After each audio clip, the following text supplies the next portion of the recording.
अस्सलाम वालेकुम नाजरीन, पल पल न्यूज़ से मैं हूं आपका मेज़बान नदीम अकरम। जहां हम बात करेंगे यमन की, वो यमन जिसने अपनी दिलेरी से ये बता दिया कि उसके अंदर ईमान का जज्बा अभी भी जिंदा है, जो मजलूमों के लिए बीते साल से लगातार अपनी आवाज को बुलंद करने पर लगा हुआ है। दूसरी तरफ वो ईमान फरोश लोग मौजूद हैं जो सिर्फ ये कहते हुए दिखाई दिए हम ये करेंगे, हम वो करेंगे, पर असल में जिसने करके दिखाया वो यमन था, और यमन अभी भी जंग के मैदान में डटा हुआ है।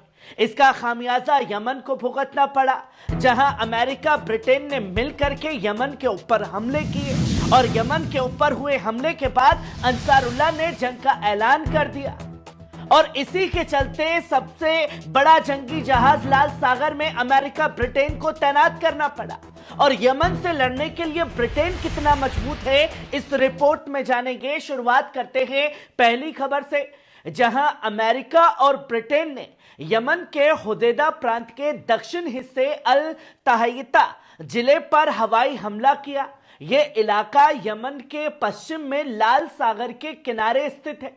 हमारी सना से मिली खबरों के मुताबिक इस हमले से सैन्य गोदाम को कोई नुकसान नहीं पहुंचा है। जो मीडिया ये फैला रहा है अमेरिका इजराइल का कि भैया गोदाम को उड़ा दिया, यह हमला उस वक्त हुआ है जब यमन फिलिस्तीन की गजा के अवाम और उनकी मुज़ाहमत का खुले तौर पर समर्थन कर रहा है। कुछ दिन पहले भी यमनी सशस्त्र बलों के प्रवक्ता ब्रिगेडियर जनरल याहिया सारी ने यह ऐलान किया था कि यमनी एयरफोर्स ने दो अहम सैन्य ऑपरेशन किए हैं, जिनमें अक्सलान और याफा के मुकामात को निशाना बनाया गया। ये ऑपरेशंस ड्रोन की मदद से अंजाम दिए गए, जो इजरायली इंटरसेप्शन सिस्टम को चकमा देकर अपने लक्ष्यों तक पहुंचने में कामयाब रहे।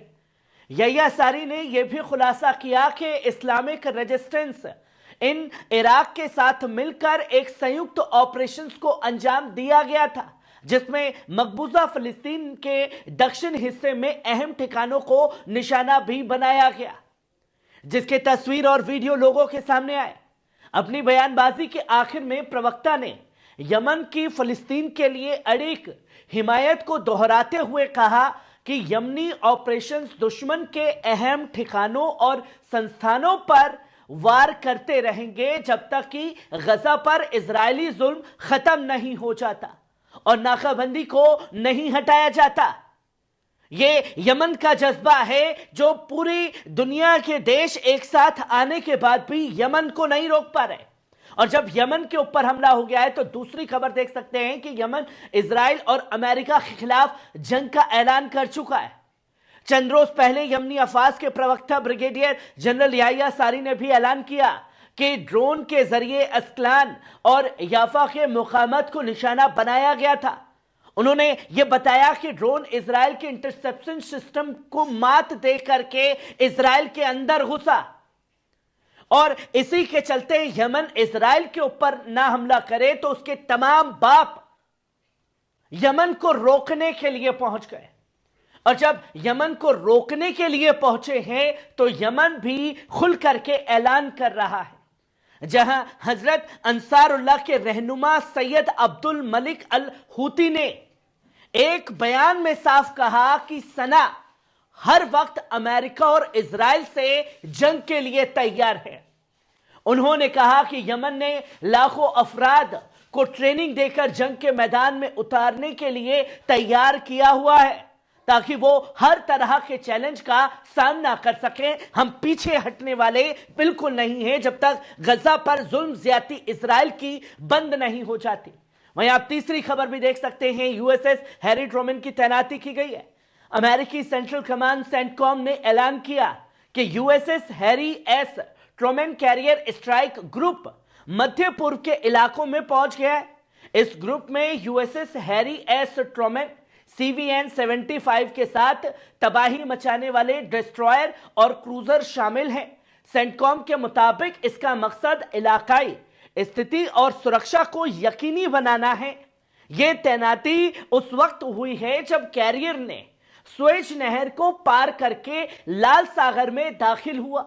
इस अमल को इजराइल की वसीयत का मंसूबों के बीच अमेरिका की अपनी पारंपरिक हिमायत के तौर पर देखा जा रहा है।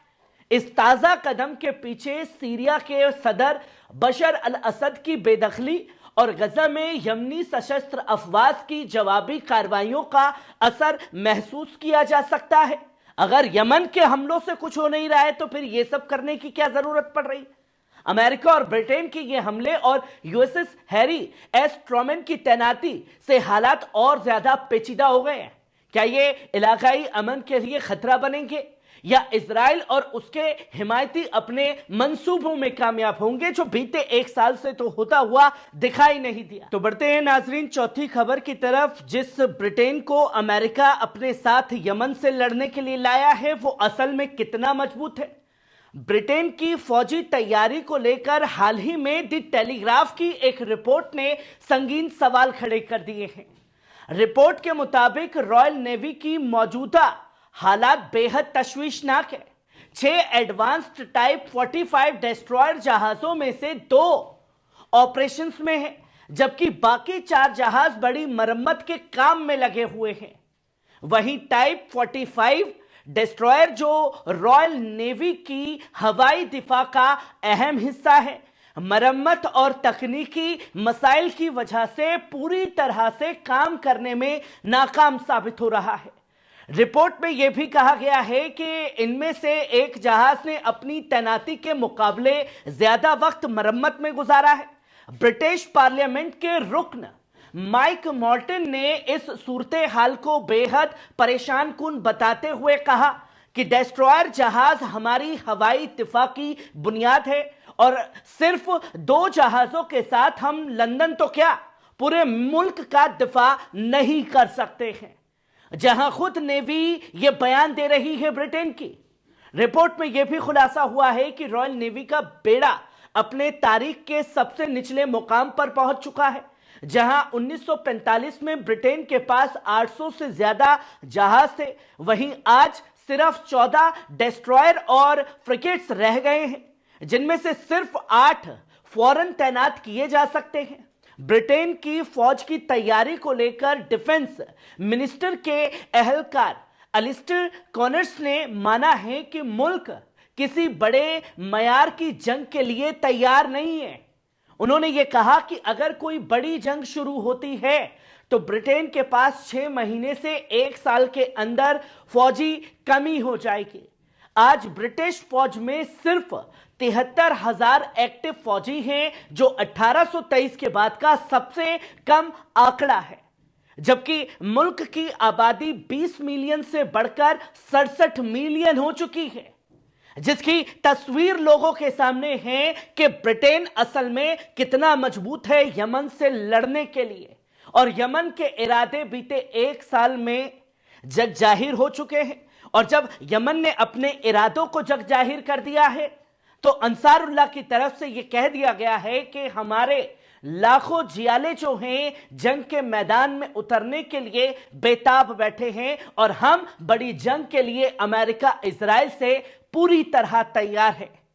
और अगर यमन पूरी जंग के लिए तैयार है तो अमेरिका ब्रिटेन का कितना साथ दे पाएगा और ब्रिटेन का साथ अमेरिका को कितना बड़ा मिलेगा, यह सबसे बड़ा सवाल खड़ा हो जाता है।